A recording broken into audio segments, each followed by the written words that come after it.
Okay, welcome everyone to the Aurora Health Alliance Access to Specialty Care meeting. We'll start on time because we like to start and finish within an hour. We know people are Zoom to Zoom these days. Since we have a smaller group, we do have time to do just some quick introductions. We are at the Aurora Health Alliance promoting the safe practice of the Safe Six. I posted the link to that through the Clay County Health Department in the chat. And so we'll go through and take a look at that and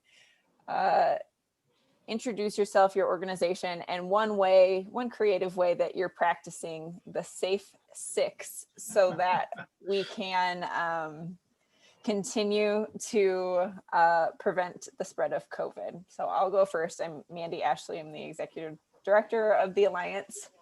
And let's see. So it's 6 feet from others, wear your mask with anyone outside your household, wash your hands often, be extra safe if you're at higher risk, stay home when you're sick, and get tested if you have symptoms. So one way that we have been creative with our toddler is we celebrated Thanksgiving, just our family unit, and she got really into on FaceTime becoming a different animal. You can choose that. So she liked to be a monkey in front of her grandparents, and she was jumping around being a monkey. So it made it fun for them, and that was our creative way. So I'll just call on people as I see them. Dennis, do you want to go? Okay, I'm Dennis Streeter, creator and producer of our community broadcasting network. And what I need to tell you is I do video podcasting, and I am in January creating a special health and wellness channel, and going to have an interview with Dr. Samantha Holden, a leading dementia specialist at the Anschutz Medical Campus, and invite everybody to view these video podcasts and share them all you can. And the Alliance is good enough to put interviews that I've had up on their newsletter. And Mandy is one of my former interviewees who did a wonderful job. My creative thing right now is the mask issue. We're in the process of updating our home. Unfortunately, I'm the primary caregiver for my 94-year-old mother-in-law with dementia, and my wife has recently been diagnosed with dementia. So I don't know how long we're going to stay here, so I have to do this in spite of COVID. So we are very diligently doing distancing and masking, and anyone who comes into the house has to be masked, and of course, if they're showing any symptoms, they can't come in. We're at-risk people.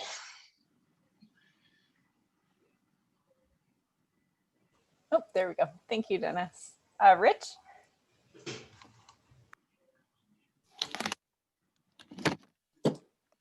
Okay, hi everyone. Rich McLean with on the board of the Aurora Health Alliance.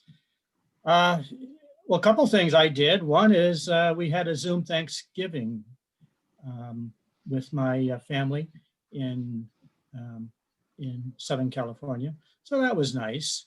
And then the other thing, the week by week when I go shopping, I always go shopping between 6 and 7 in the morning. And really, if you guys haven't done it, it's really a great time to go shopping. But there's a lot fewer people there, and everyone is wearing a mask. And wherever I go, if I'm indoors, I always wear a mask, and would like other people to do the same. So that's my Safe Six. And I see Molly has joined us. And Molly, what we're doing is introducing ourselves, and then how are we personally practicing Safe Six? It's SIX. We don't want to get too personal. Right. Thank you much. And I know we have a full agenda in a short time, so let's whip it up and keep going. I'm fine. Thank you. Okay, Anne? Hi, I'm Ann Bartles, and I'm in community outreach with Pasco, and we're a family caregiver agency. So how we're practicing the Safe Six is we're doing a lot of our training and onboarding and hiring with the family caregivers remotely. So it's all virtual. So keeping everybody safe, because as you said, Dennis, it's all at-risk populations that we're treating. So just trying to make sure everyone's safe. And of course, the PPE and everything when we do have to go into the home, we're doing all of that as well with the masks and keeping everybody as safe as possible. Thanks, Anne. You look very festive. Oh, thank you. Joe? Oops. Morning, everyone. Joe Glaviano, Program Coordinator with Aurora Health Alliance. And, obviously Aurora Health Alliance is doing all of our meetings virtually going forward till who knows when. And then personally, a small group of friends and I are doing a virtual holiday Secret Santa. So we've all used a website to pick a name secretly, and we're going to mail whoever your recipient is a gift. And then we're going to meet virtually at the end of December and everyone open their gift together. So it'll be nice to connect at a virtual holiday party. So that's one way we're staying connected. That's Practicing Safe Six. Yeah. That's a really good idea. Vicente, are you there? I am here. Yeah, so my name is Vicente Cardona from Mile High Health Alliance. One thing that I guess in terms of the Safe Six would probably be washing your hands often. My hands are definitely nice and ashy and like all dry from all the washing of my hands. But, we have various stations within our house and lotion just to make sure that, we are making sure that, anything that we touch, we sanitize as well as, moisturize. So sanitize and moisturize is key parts in our household. So That's yes. awesome. Thanks, Vicente. Tracy?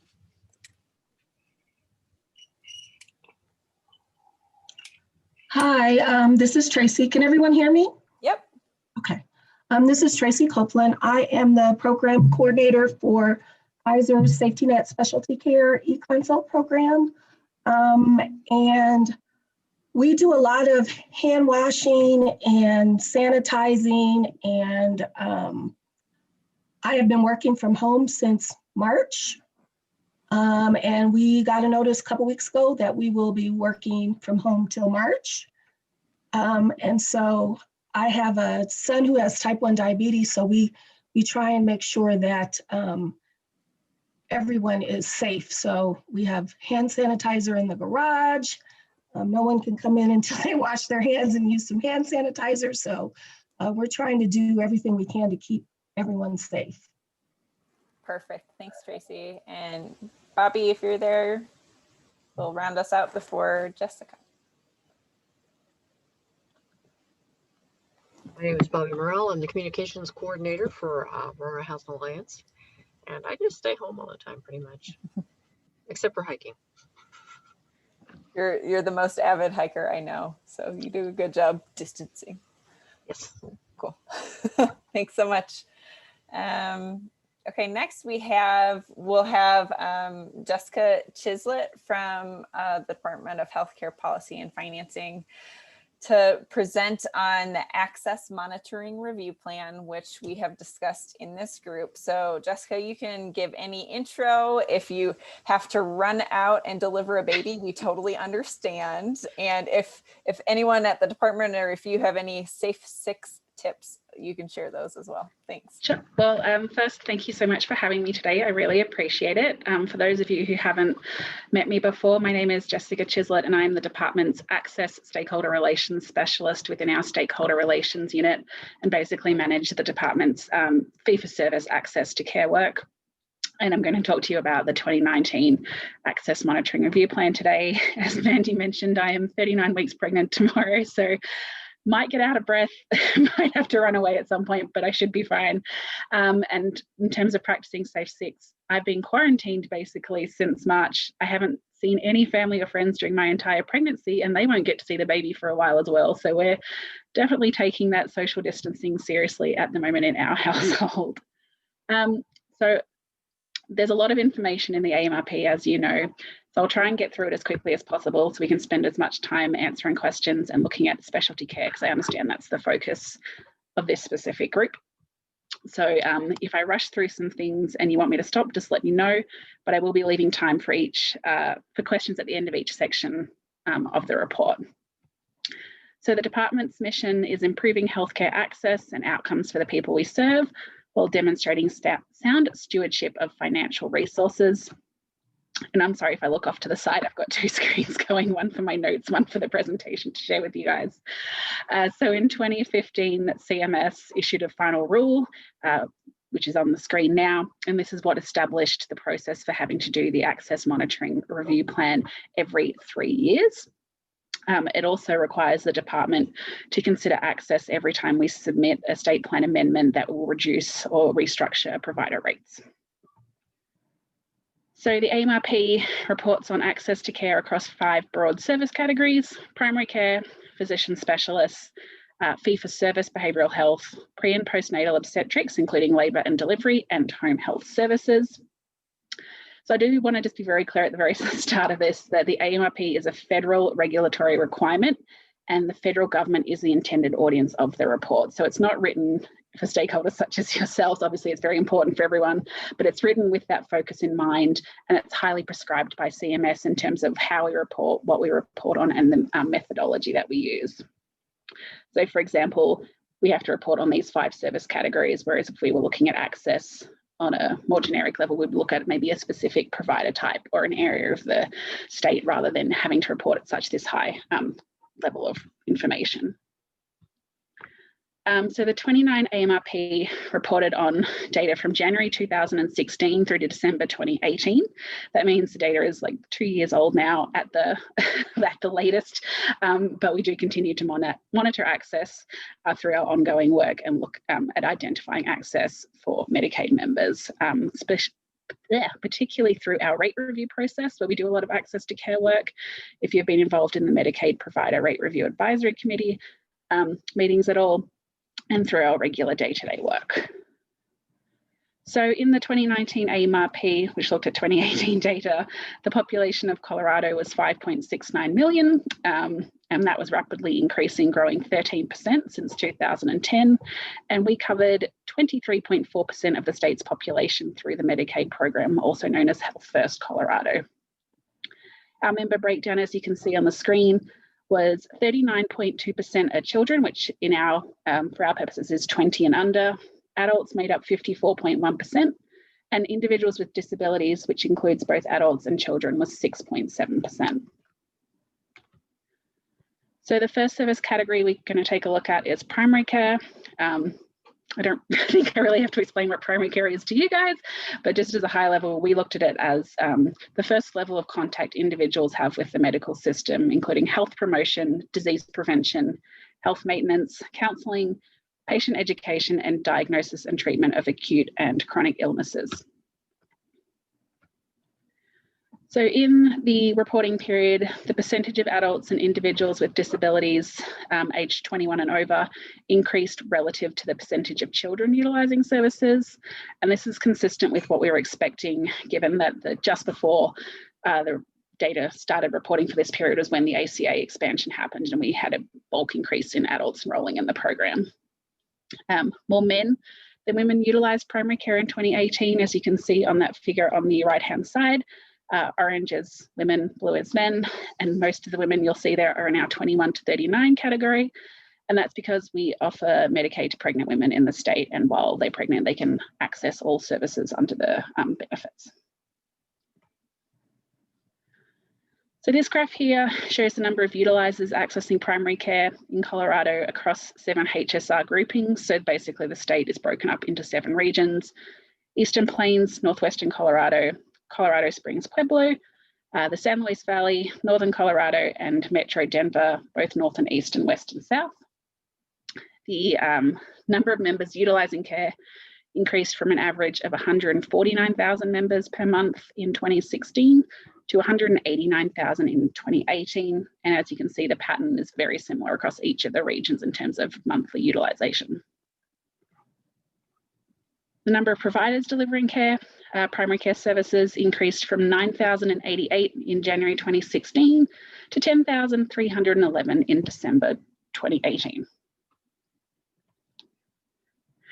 We also worked with the Colorado Health Institute. We fund some questions in the Colorado Health Access Survey, which is a survey done every 2 years. It's a 10,000 household survey measuring how Coloradans feel about access to healthcare across all different insurance types, so commercial, Medicaid, Medicare, and uninsured. So the 2017 CHAS, which was the latest CHAS available for this reporting period, found that across all payer types, the majority of individuals without a usual source of care reported that the reason that they didn't have one was that they actually weren't sick or weren't planning to see a doctor, even if they were sick. And so this is sort of a cultural factor that's not going to be addressed by improving standard access barriers like the number of providers and things like that. So that's just something we think is important to keep in mind when looking at primary care.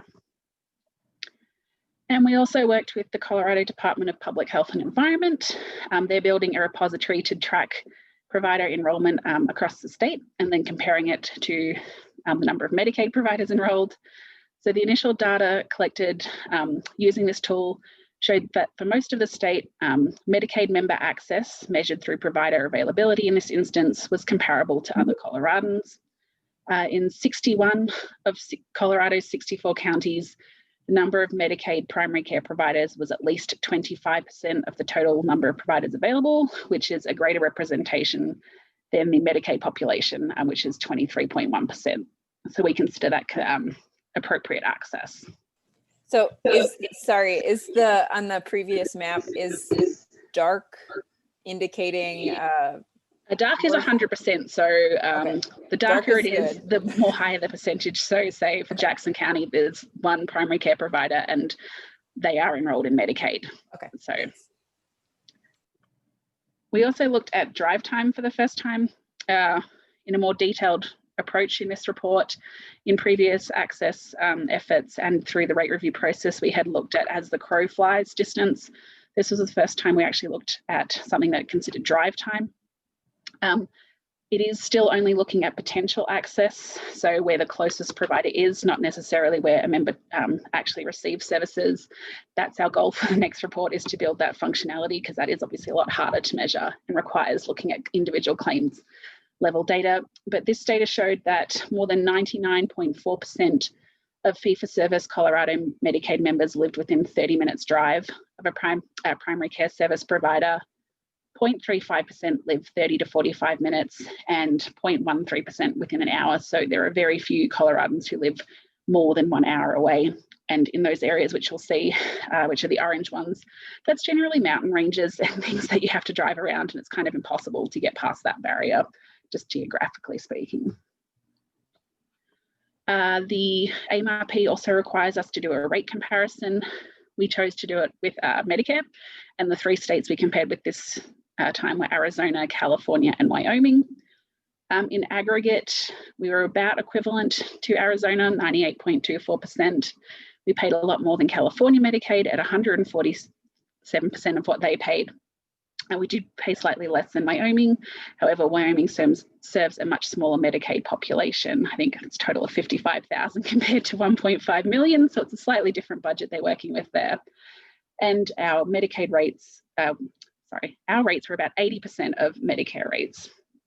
We do look at rates more frequently through our Medicaid provider rate review process. They have a 5-year schedule, so every 5 years services are reviewed and stakeholders can provide feedback, and that's done at a much more detailed level than what's done in this report. In terms of stakeholder feedback on primary care, the main feedback was that wait times in certain locations were longer than members self-reported in the Colorado Health Access Survey, that the department should explore reasons why members aren't seeking preventative care, and looking at emergency room usage for non-emergent reasons, which is all work that we're doing on an ongoing basis. So overall for primary care, the department determined within the boundaries of the CMS guidance of how we measure access that the needs were sufficient to meet Health First Colorado members. We do plan to undertake additional access on increased self-reported usage of the emergency room for non-emergent regions in particularly northwestern and northern Colorado, and looking at the San Luis Valley to see why there's potentially some issues with the number of providers and people accessing services. But overall, the number of members accessing care increased during the period, so did the number of providers, which tends to show us, for this purposes, that access was sufficient. So does anyone have questions on primary care before we move into the specialty care one? I've saved mine for specialty care. I figure that's where most of them are going to come in. All right, so if anyone does have any questions or thinks of any afterwards, there'll be an email slide at the end of the presentation where you can send questions through, and I'll either answer it before I go out and leave, or someone else will answer it while I'm out for you. All right, specialty care. Specialty care, otherwise known in the report as physician specialist services, covers specialty services delivered by an enrolled licensed provider when determined medically necessary in a clinic, provider's office, ambulatory service, surgery centre, outpatient hospital department, or inpatient hospital department. So while primary care delivers preventative and comprehensive care, specialty services often involve treatment for a specific condition, chronic illness, or acute event. And for the purposes of the AMRP, we looked at, I think it's 13, if my memory serves me correctly, categories: cardiology, dermatology, endocrinology, gastroenterology, immunology, neurology, ophthalmology, orthopedics, ENT, pulmonology, radiation oncology, urology, and vascular services. So the population distribution for specialty care matches the general Medicaid population in terms of the breakdown between adults and children and individuals with disabilities. We did have an increase in the number of members aged 21 to 39 receiving physician specialist services after the ACA expansion. And the gender breakdown is again very similar to primary care. The number of members utilising services remained steady between 2016 to 2018, from an average of 66,000 per month in 2016 to 73,000 per month in 2018. As you can see on this graph here, the trend shows very varied usage across the course of the year, with decreases in each July and December. This is largely driven by decreased usage of services by children during the summer break when they are potentially travelling, staying outside the family home, or simply not having issues detected at school. The majority of services for children under specialty care are in things like ophthalmology. So if they're not being seen in the classroom to see that they have a need for eyeglass services and things like that, it's just not being picked up until they return to school in August. For providers, the providers decreased from 7,329 in January 2016 to 5,781 in December 2018. That huge dip you can see in March 2017 is artificial. It coincided with the rollout of a new Medicaid management information system known as Interchange that required providers to re-enroll as Colorado Medicaid providers within this new system. We found a number of duplicate records which were removed, and inactive but previously enrolled providers who chose not to re-enroll were also part of this decrease. So there were people who potentially maybe saw one person a year as a favour for a friend and decided it wasn't worth it to go through the re-enrollment process. And we do have a number of efforts across the way in the department to improve provider recruitment, especially for specialty care.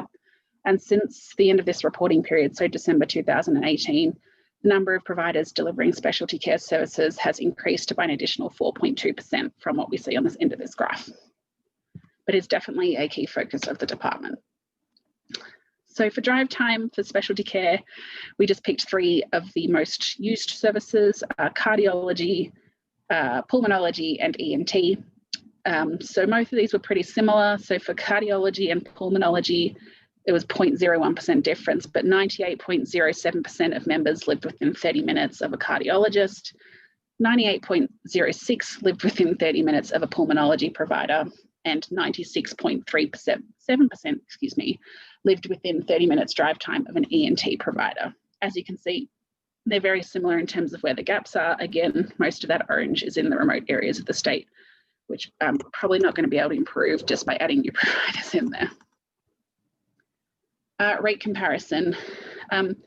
This is a lot harder because it varies greatly between each different type of specialty service provider. So on the whole, it was 107% of California, 73% of Arizona, and then 67 and 64% of Wyoming and Medicare respectively. But this can vary greatly between the provider types within the specialty cohort, which is why they were reviewed individually within the rate review process. They were reviewed in 2017 and 2018, and they are set to begin review again from July 2021, although work has already started in the department on our internal processes to review the rates for the specialty service groupings. So, as you guys provided feedback, so stakeholder feedback on specialty care was where we got the most feedback in the report. There was a mention to need to explore the reasons behind why providers don't accept Medicaid patients if it's not just rates. The biggest issue is probably referrals to specialists, including referrals not being made in the first place, not followed up on by members, or taking a long time to occur, and a lack of utilisation of telemedicine and e-health should be addressed, which obviously this year has become a key focus of the department and our service providers. In terms of referrals, the most common specialties where we got feedback on were neurology, orthopedics, gastroenterology, cardiology, dermatology, and urology. And the feedback we got was that it mainly applies to adult referrals because that Children's Hospital and Rocky Mountain Health were managing pediatric referrals very well.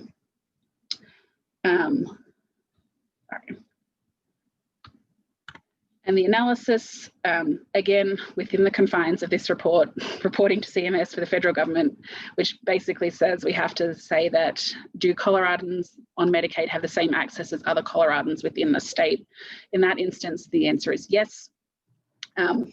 Number of members accessing services increased, and while we did see that decrease in providers after the enrollment change, it has steadily trended upwards since then.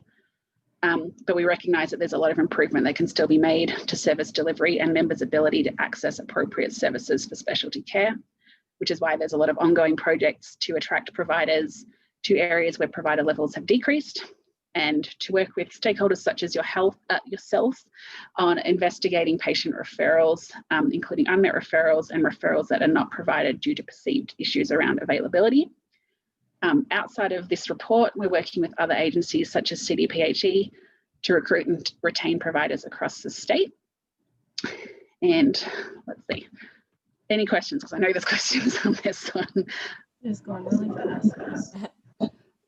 Thank you so much, Jessica. And we certainly, I remember when the first draft came out and there was a HCPF doesn't think that there's an access problem with specialty care, and we totally get and have learned that the report is based on a CMS like guidelines, and it is you're limited by that for sure. And I thank you for your acknowledgement and saying there's other areas in which we can improve in Aurora. Look, definitely, if we looked at it outside of this whole rounded up grouping that we have to do from CMS, we are obviously aware that within certain specialty provider types and within certain locations of the state, there are issues that can definitely be addressed, and we're very, very aware of that and keen to work with people on addressing those for the purposes of how we report this report. Yeah, and I just wanted to say that for those in attendance, that the report is the report. And I don't know what your ability to comment on anything that a group such as a Health Alliance can do to help improve and inform the department. If that's possible for us to discuss that right now, great. Otherwise, we can also do that offline, and then I'll open it up for other questions. So what we can do in terms of working together, any feedback on any known or perceived access issue, we're definitely keen to get from you guys as soon as you're aware of it. So either email me, or if there's a particular benefit it falls under and you know the benefit manager in the department, definitely let them know though, and they let me know, and we'll investigate those kind of issues on an as needed basis. If, for example, you know there's no cardiologist in Castilla County, and that's something you want investigated, that's definitely something we'd look at on a case-by-case basis. Okay. We don't want people waiting until the next report to try and report on that. And also when Individual services come up through the rate review process. That's a great way to provide feedback to the department. They're public meetings through the open records meetings laws, and there's a lot of great information sharing through that process. And again, yeah, and any time on an ad hoc basis that you want to share with us, you can. And we also do projects ourselves on individual issues that come to our attention, whether it's brought up by stakeholders or through our own data analysis. And we're starting to move into population-specific analyses. So at the moment, we're doing an LGBTQ access analysis to ensure members are receiving services appropriately within that cohort. And again, for specialty care, there's a lot of ongoing work in the department outside of just what I do on specialty care. So it's definitely being considered. Okay, thank you so much. Are there any other questions, keeping in mind our tight timeline, we know? And I'm more than happy to thank you for getting go through quickly. all of those. Yeah, no, I'm happy to get more quickly through the other ones and spend more time on questions here. Obviously, that's the intention of the group. So. Yeah, totally. I think we will, if there are any more questions about access to specialty care, the physician specialist services section. Otherwise, I think we will move on to our next presenter. So I will give 20 seconds of uncomfortable silence for anyone to speak up if they have any questions. I'll speak up. All right. This is Molly, and I just sincerely appreciate you, Jessica, and all the work that went into this. I think we've all lived through those have to do things that could be done differently if the request wasn't worded the way it was. I just want to say on behalf of Aurora Health, on behalf of the world that I work with, that we know it's a problem and it's a serious health problem. And we really appreciate your candor and candidness in acknowledging that problem to the department outside of the formal AMRP process, but in real time with real people. In real situations. And I personally want to thank you for that candor and that ability to acknowledge there's what you got to do and there's what you want to do. And I just really feel like you're an ally in helping us get to what we want to do, which is help people on Medicaid get the care they need. So thank you, Molly. Thank you, Molly. That's great. I appreciate that feedback. Blowing hugs and reminding you to breathe, breathe, breathe. My daughter just had a baby on Friday. I have to plug that in. So. It must be that time of year. Everyone's having a baby at the moment. I know. But I thank you so much for being with us today. It really matters for folks. Thank you. And Jessica, this is Rich also on the board. Really appreciate that you presented this to us. There's a behavioral health section also. I don't know if we'll have time for that since our focus is specialty care, but also a very big focus of ours is behavioral health. But in terms of specialty care, the unmet referral thing certainly is huge. You've, I think, done a great job covering it statewide. And what we'll be doing a little bit is focusing on a specific area in Colorado, which is Aurora, to begin to try to help you and help all of us get a handle on that. I know in your report, you're investigating measures for tracking unmet referrals. Any progress or any ideas on at least tracking them? That's such a hard thing to track, Jessica. Yeah, it's not progress, but it's definitely something we discuss regularly. It's how we either build out our data systems to record that information and then get providers to buy into actually measuring that in their system when they're recording, like their claims information. Was a referral made? Was it followed up on, which involves multiple providers? So it's definitely looking at how we can get that to work in a practical sense, but it hasn't been resolved yet. But if anyone has any fabulous ideas, I will always take them with me and test them in the department. Hi, this is Tracy. I just have a quick question. So I know HCPF is trying to do a lot of work around trying to get their telemedicine together. Have you been in contact with them about maybe helping with the statewide need for specialty care using more virtual care? Yes, so telemedicine has definitely been a priority and focus this year. It's not something that I myself personally work on, but there is a colleague in my team who's done a lot of work trying to improve access to all services, but particularly specialty care through telemedicine, and the department's done a lot of work to open up codes and billing things so that providers can increase the amount of telemedicine services offered. Whether that continues after COVID, I don't know, because a lot of it was done through this special legislation that was brought in to address the pandemic. But we're definitely seeing the results now of how it's being utilised, and that data, now that it's been going for 6 to 9 months, we're starting to see, is increased usage actually helping access to these services. So once we have a few more months of data, we'll do a full analysis on the impact of telemedicine, but so far it's looking like it's where the department wants to head for the future. Okay, thank you. So Jessica, we'll include your contact information in our meeting follow-up. I know more people registered. They must not have been able to attend. We know how Zoom land is these days, but we certainly appreciate your time, especially given that you're 39 weeks pregnant. I just wanted to say, I'll send the whole presentation through, which includes the other service categories, but also just to let you know that CMS actually released a proposed rule last year to change all the requirements. So the AMRP may not be how we measure access moving forward. The department made public comment, which is available on the CMS website, but just so you know that the intention is always to measure access. It just may not be done through this process in 2022, depending on what happens with that CMS rule. Okay, thank you so much for the update, and we look forward to partnering. You offered to be receiving our insight, so absolutely. And yeah, I'll send you my contact information and the presentation. Perfect. So everyone can have it. Good luck. Thank you. With delivery, meet that pain. You can do it. All right, thank you everyone for having me. Thank you. So thank you so much. And thanks for everyone's participation in reviewing the AMRP. We were thrilled to have HICPUF and Jessica's participation in.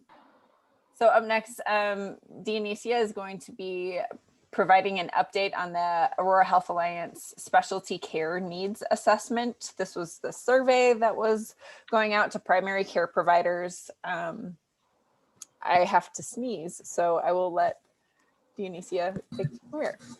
Hi guys, I'm Dionysia Lacerda, and I'm going to just give you an update on the project. And I'm assuming most people know about the project, but I'll just give you a quick. About a year ago, we decided, meaning Aurora Health Alliance decided to embark on trying to understand the need of specialty care access in Aurora based off of a presentation that was done that demonstrated a huge problem. And then I always think of Molly's statement that, like, I don't know what to do about that big problem, but I can help one person at a time. And our project is trying to meet somewhere closer to the helping locally.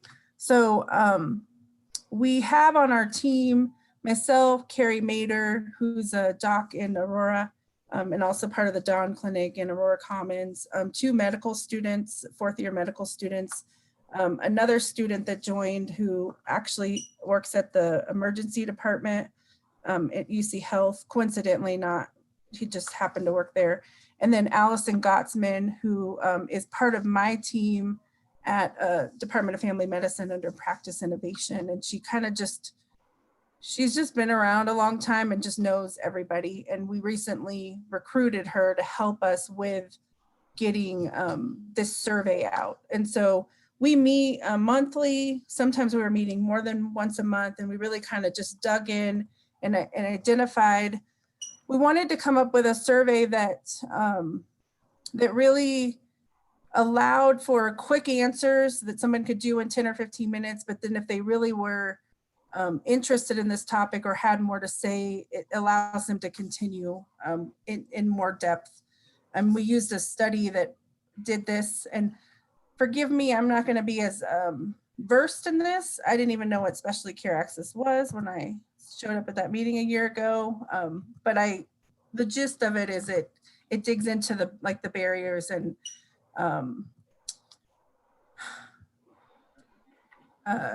assets of specialty care. So and I can share this with you guys. We're past the point of getting feedback on the survey, but just to kind of give you a quick view of the survey, we're really kind of asking whether or not they see patients with Medicaid whether or not they see uninsured, and then kind of talk about a level of difficulty in different areas.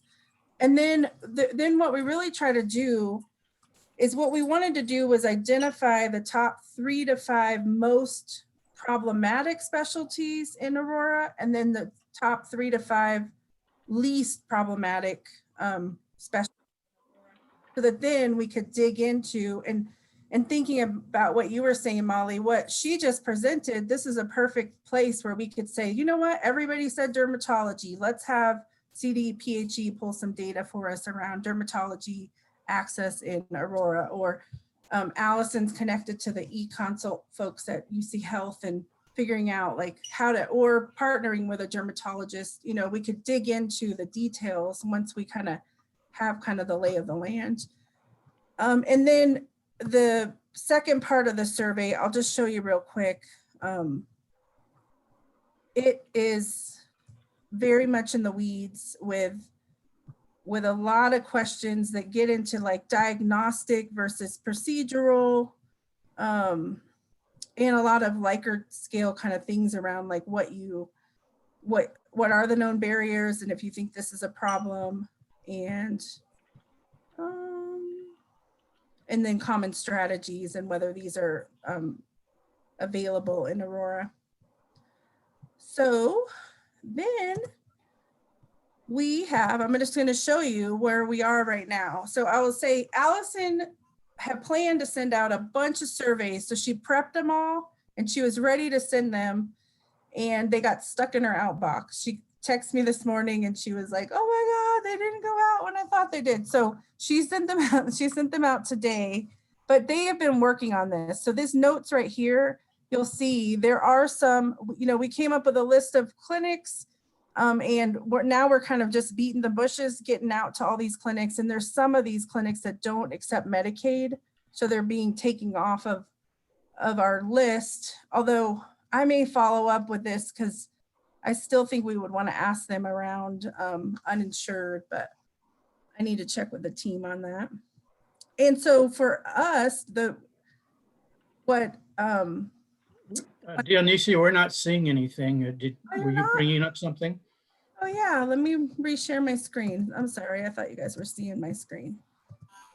So this is the list of clinics we came up with, and I'll say we Thanks.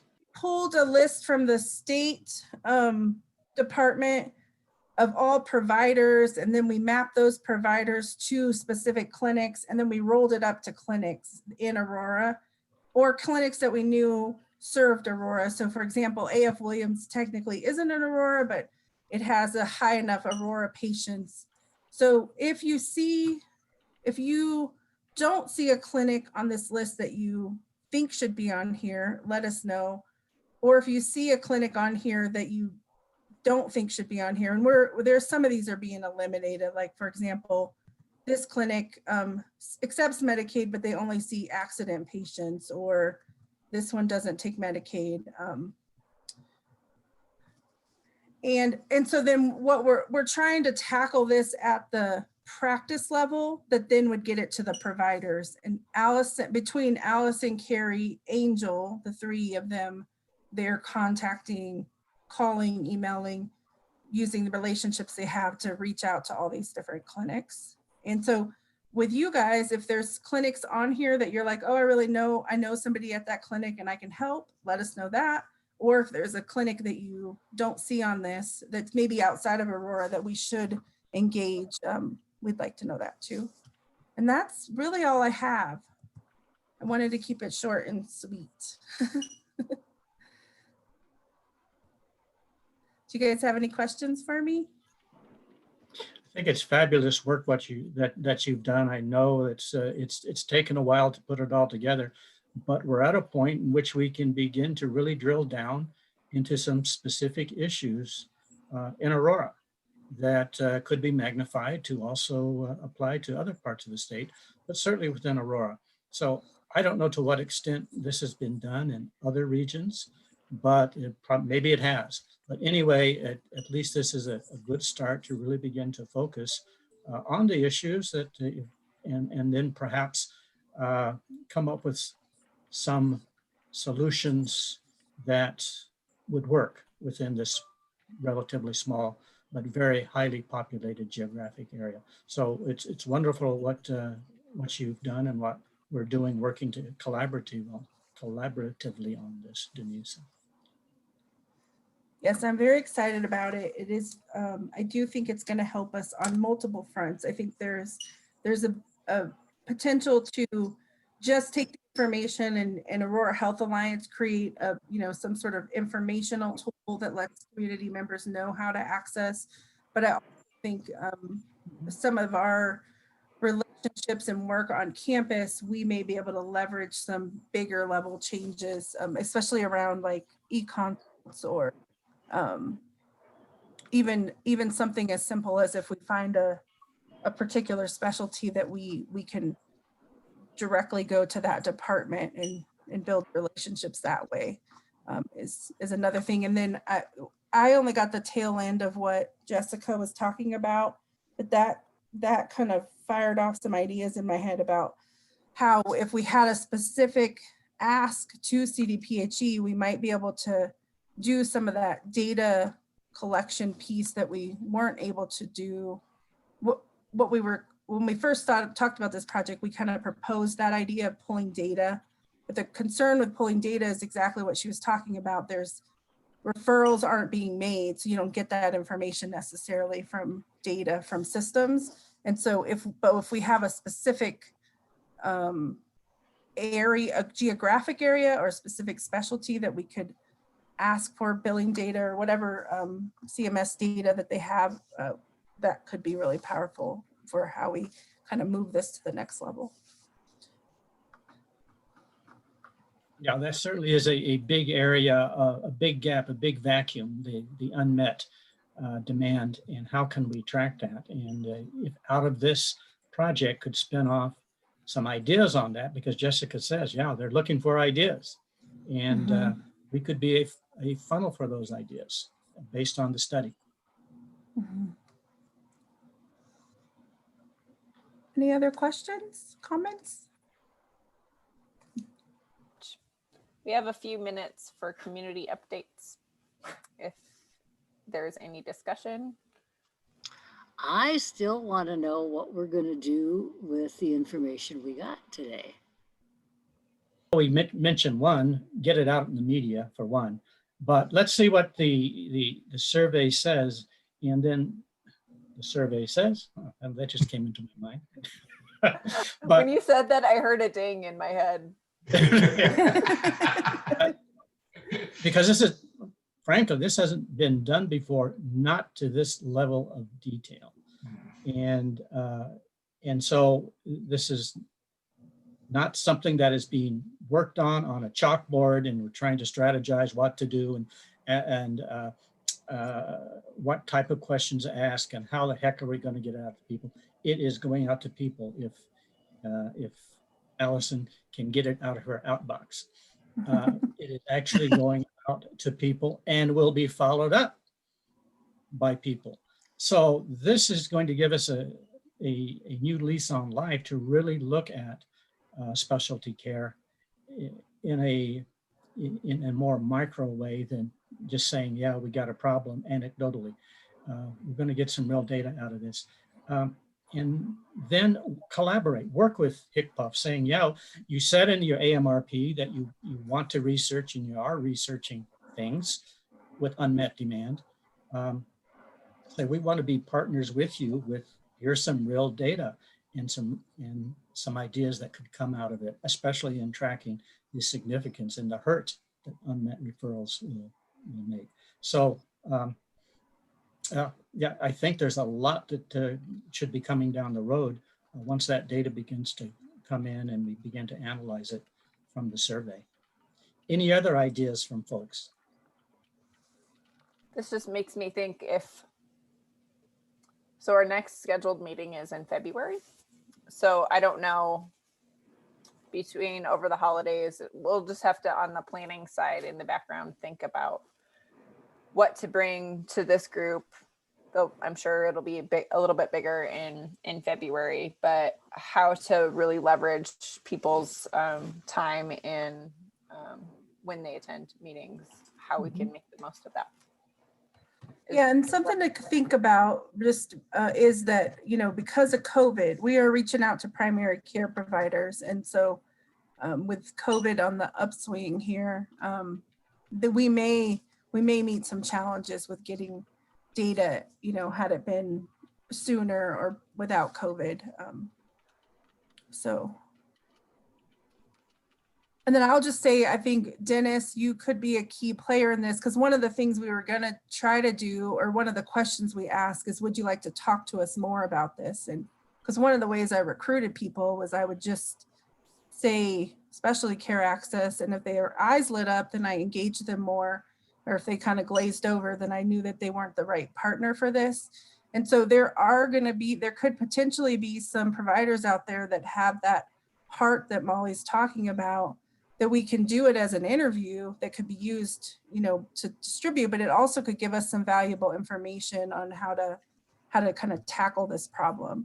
Because that is a piece that takes a lot of work, is really kind of just talking to people about it and finding those right people that when they hear it, they're like, this is what I need to be focusing my energy on. This is a solution I can get behind. Is kind of the core method I'm using, is to get a workforce behind something that's not funded. So it's something we could think about doing. Yeah, awareness is really the first step.